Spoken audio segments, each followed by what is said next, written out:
A színtanácsadás hány éves kortól ajánlott? Több anyuka is megkeresett már az évek során azzal a kérdéssel, hogy hány éves korban érdemes elhozniuk a lányukat színtanácsadásra.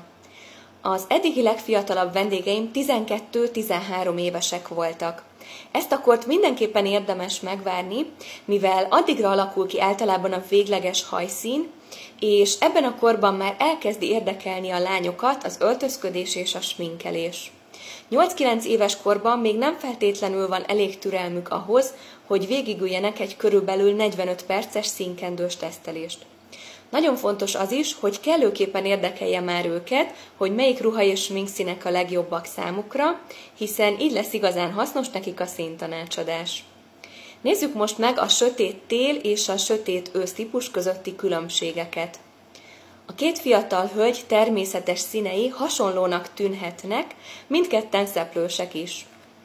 De a sötét tél alapvetően hidegsemleges típus, mivel főévszaka a tél, és a másodlagos évszaka az ősz, ami meleg.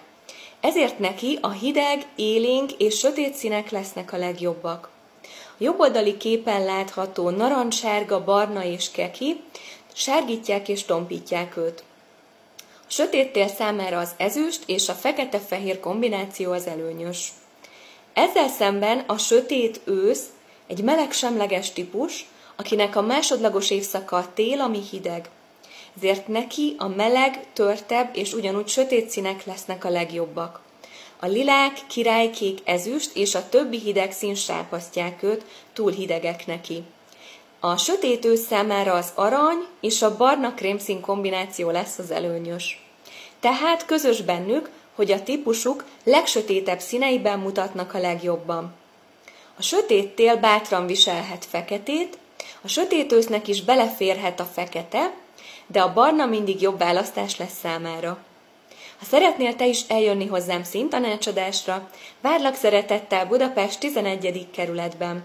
Jelentkezz be a www.bequeen.hu oldalon keresztül.